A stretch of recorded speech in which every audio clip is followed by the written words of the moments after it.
istrinya baik, anaknya pasti baik. Betul. Tapi kalau suami baik, anak belum tentu baik. Betul. Kita ulang sekali lagi, bisa? Kalau istri baik, anak pasti baik. Tapi kalau suami baik, anak belum tentu baik. Mana contohnya? Nabi Nuh alaihi salam.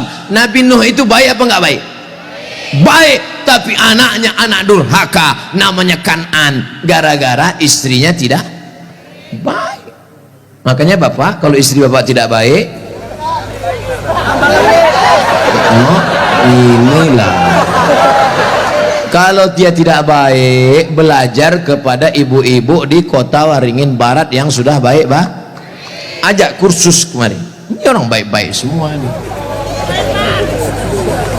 Suaminya tidak baik, namanya Azar, tapi anaknya justru jadi orang baik. Siapa anaknya? Ibrahim. Ibrahim itu bapaknya tidak baik, tapi emaknya perempuan yang baik. Akhirnya apa yang terjadi? Anaknya menjadi anak yang baik. Anak yang baik. Makanya ibu, kalau ada suami ibu yang agak-agak seperti Fir'aun, sabar-sabar. Sabar. Pulang dari sini, bang, insya Allah aku tetap sabar bersamamu, bang, sampai kau ditenggelamkan di Laut Merah, bang. Karena kata Ustaz Somad tadi, insya Allah anakku akan menjadi baik. Suami ibu boleh jadi tak baik, boleh jadi dia perampok, boleh jadi pecandu narkoba, boleh jadi dia sakau, tapi ibu masih ada satu harapan. Anak yang ibu kandung, anak yang ibu didik, anak yang ibu berikan akhlakul karimah, dialah yang akan menjadi pelindung penaung. Di tengah malam dia akan berdoa, Rabbighfirli wali walidayya warhamhuma kama rabbayani shaghira. Maka ibu jangan berputus asa. Kadang banyak ibu-ibu ini putus asa, pulang ke rumah suami selingkuh, mabuk, langsung pergi ke kamar mandi, minum teh botol. Minum super pel, nggak mati. Seminggu setiap ngomong bubuih.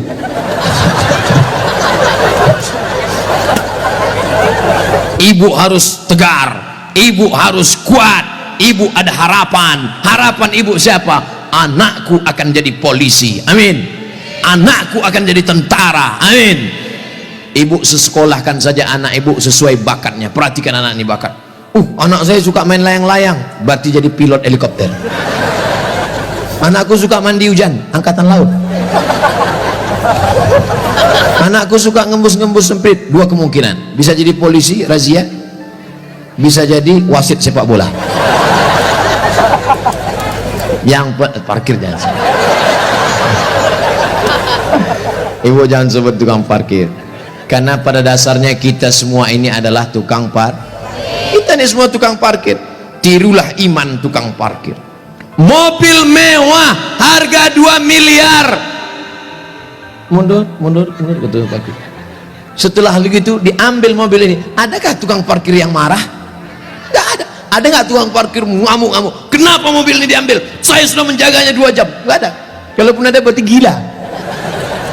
Kita itu juga di dunia ini sama seperti iman tukang parkir. Mobil itu titipan, rumah itu titipan, anak itu titipan, kebun itu titipan. Kita hanya menjaganya di dunia, dan setelah itu kita akan mati. Ada yang punya kita? Tidak. Makanya bapak, berapa banyak bapak ketika istrinya meninggal, dia nggak ada nangis. Pas ditanya, bapak nggak nangis? Titipan Pak Ustaz. Ustadz ini ceramah nggak enak, pas giliran mati istri aja. Oke, sekarang kita balik. Berapa banyak ibu-ibu yang imannya sudah mantap, dia menganggap ini semua titipan, hilang, tidak apa-apa. Meninggal suaminya, dia tegar.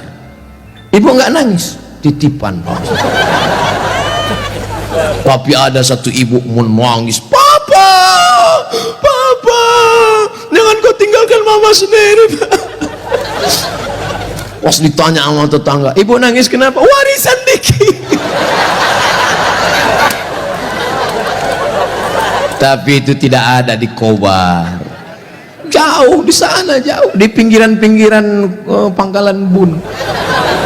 Yang di sini semuanya baik-baik, betul?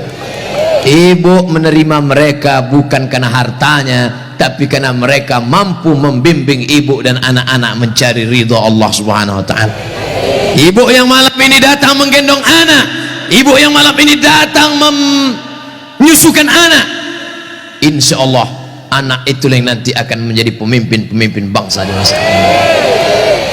Makanya ibu sabar-sabar. Berapa kali ibu diusir dari majelis karena anaknya menangis, betul? Mau akad nikah, aku nikahkan engkau dengan anakku dengan mahar seperangkat alat sholat.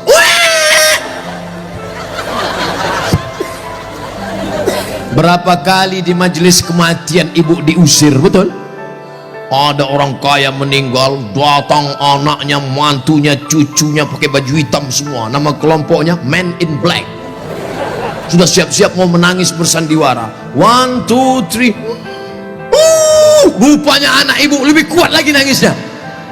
Akhirnya tuan rumah marah, pergi pulang bawa anak. Berapa banyak ibu yang malu di depan orang banyak karena anaknya ingin naik mobil tetangga yang lebih mewah, lebih mahal. Tapi hari ini kesedihan ibu terbayar karena anak ibu adalah anak-anak yang soleh. Siapa yang lebih berbahagia, ibu apa bapak? Kan ibu bisa ngandung karena mereka kan. Sekarang saya tanya, siapa yang paling berbahagia, ibu atau bapak? Mereka tetap bertahan, Pak. Bapak Ibu yang dimuliakan Allah Subhanahu wa taala, siap menjaga persatuan? Jaga persatuan, karena negeri yang kita bangun dengan indah ini akan jadi hancur berkeping kalau tidak ada persatuan dan kesatuan, betul? Maka persatuan ini sama seperti tiang gawang. Kok Ustaz tiba-tiba ingat tiang gawang? Itu tiang gawang, itu tiang gawang. Ibu jaga gawang, jangan sampai kebobolan. Bapak striker, penyerang. Papa, silakan kau pergi sejauh mata memandang, tapi di hari petang kau harus membawa uang. Untuk apa? Untuk anak-anak kita, supaya dia tidak makan riba, makan haram. Striker tidak pernah diejek oleh kiper. Kiper tidak pernah marah-marah. Apa kata kiper? Hei striker, kok enak aja di sana, tolong gantian kau jaga sini. Tidak ada, karena mereka sudah siap bagi-bagi bagi tugas. Ceramah di tanah lapang, Ustaz Somad. Ceramah di stadion, Ustaz Somad. Ceramah di TV, Ustaz Somad. Ceramah di YouTube, Ustaz Somad. Tapi yang ngajar di pesantren, yang ngajar di ma'had, yang ngajar di sekolah, para habaib dan ulama, kami udah bagi-bagi tugas. Makanya Habib ulama nggak pernah ngejek. Apa itu Somad itu? Ceramahnya di lapangan aja. Apa itu Abdul Somad itu? Ceramahi ibu-ibu aja, Ustaz gatal. Kan kita udah bagi-bagi tadi. Makanya nonton jangan sepotong-sepotong. Kesana 45 menit, kesini 45 menit, belum, sebentar lagi habis. Masya Allah, tabarakallah, masih lama rupanya. Saudara yang dimuliakan Allah Subhanahu wa taala, di tempat laki-laki Abdul Somad bicara 3 bersama, jaga persatuan kesatuan. Yang kedua, ramaikan masjid dengan sholat berjamaah. Yang ketiga, makmurkan masjid dengan belajar agama, fikih, hadis, tafsir. Siap mengamalkan yang 3? Yang perempuan, yang pertama, ibu jangan sedih, ibu jangan depresi, hadapi masa depan. Didik anak-anak menjadi anak-anak yang soleh dan solehah. Ada pondok pesantren di Kobar, tamat SD. Sebelum SD jangan sedih, kasihan, ingusnya 12. Kalau 11 itu biasa, bengkok, belum sampai hati. Ustaz Somad dulu pesantren, saya masuk pesantren tamat SMP, kegedean. Yang paling bagus tamat SD, masuk pesantren. Siap memasukkan anak ke pesantren tamat SD? Janji? Ibu ingat, ibu punya uang banyak, belikan dia gadget, belikan dia motor, belikan dia mobil. Dia kaya, dia banyak uang, dia ganteng, dia cantik, tapi dia sakau, gemetar, sakit, gak ada gunanya. Makanya benteng terakhir menjaga anak-anak kita adalah pondok pesantren. Tapi pesantren ini kadang-kadang nasib bak kerakap tumbuh di batu, hidup segan mati tak mau. Santrinya 1000, WC-nya 10. Ngantrilah santri-santri, wajahnya biru, menahan serangan. Maka ceramah saya di Palembang, Ustadz Abdul Somad, saksikan hari ini sumbangan 52 unit. 52 unit apa Kiai? WC. Mantap, bagus, itu yang perlu. Maka yang kaya-kaya datang besok pondok pesantren. Nggak ada gunanya pengajian banyak-banyak, mubazir. Innal mubazirina kanu ikhwana syayatin. Orang mubazir saudara setan. Kalau ada orang kaya tidak peduli pesantren, kalau ada orang hebat pejabat tidak peduli pendidikan agama, mubazir. Setan tidak menggoda dia lagi. Pas setan menggoda, ayo masuk neraka, kata setan sendiri, nggak usah bro, dia saudara kita. Hai bro, kata. Oleh sebab itu maka pertama yang ingin disampaikan Abdul Somad khusus kepada ibu-ibu, jangan pernah bersedih hati. Masa depanmu ada pada anak-anak, tataplah mereka masa depan, tapi tentu dengan bahasa ibu. Bahasa ibu paling ngerti dengan anak. Jangan pulang dari sini anaknya dikumpul semua assalamualaikum, nggak mesti diceramahi. Ibu usap kepalanya, ibu tiup-tiup, kau akan menjadi pemimpin masa depan nak. Doa ibu luar biasa. Ibu kalau marah sama dia jangan panggil dia setan. Setan, tuyul, jangan panggil dia calon bupati kota Waringin Barat. Gitu cara manggilnya. Calon anggota DPD. Gitu. Insya Allah dia jadi nanti, insya Allah. Amin. Warna ibu mulutnya luar biasa, berbisa bu. Ibu ngomong salah saja diaminkan malaikat.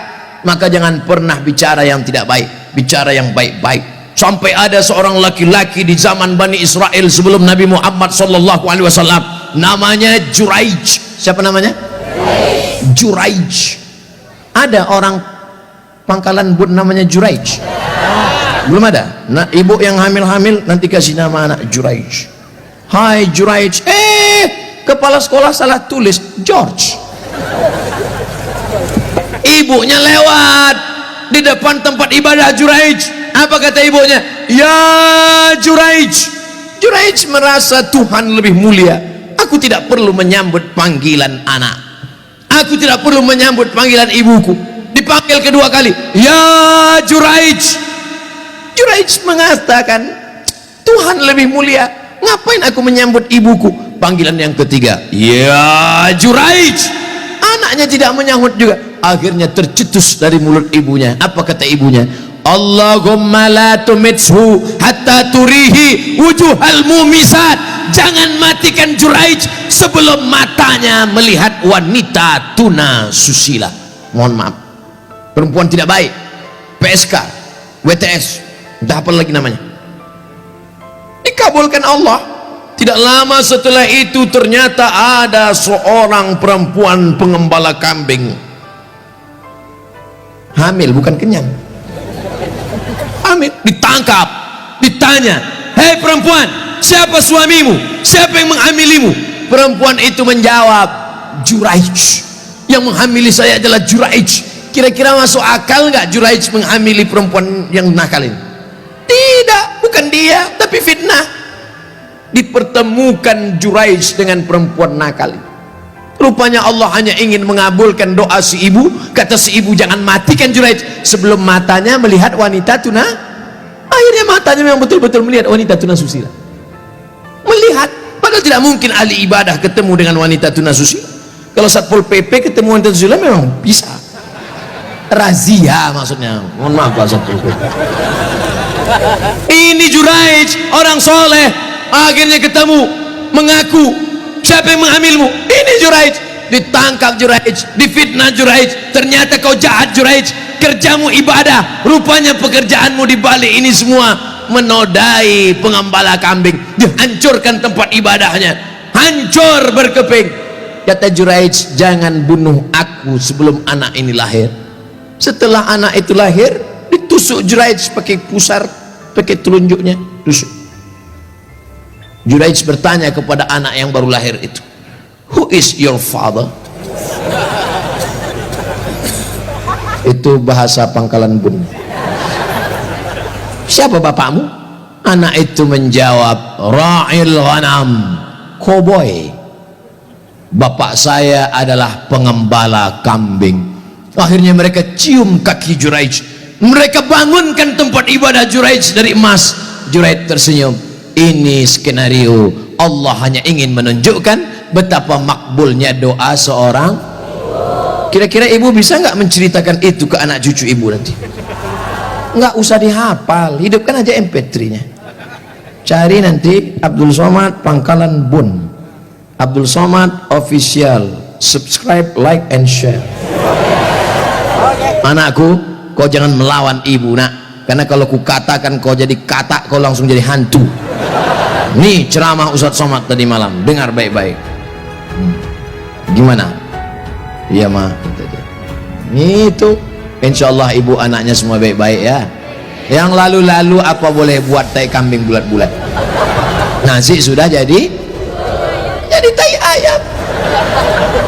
Nasi tidak bisa kita rubah lagi bu, tapi yang akan datang kita perbaiki. Cucu-cucu yang sudah lahir sudah besar nggak bisa lagi, tapi ibu punya anak perempuan, kasih tahu sama anak perempuan ibu, kamu kalau hamil banyak-banyak baca sholawat, kalau hamil kata kiai kata Habib banyak-banyak baca surat Yusuf nak. Tapi dia salah sangka, disangkanya kalau baca surat Yusuf anaknya ganteng macam Nabi Yusuf, pas lahir hitam pesek pendek. Wah kiai, Habib, kenapa anak saya begini? Kiai sama Habib nggak marah, mereka nggak pernah marah. Kenapa anak saya begini? Saya susah baca surat Yusuf. Kenapa anak saya nggak ganteng seperti Nabi Yusuf? Sang suami ente mana?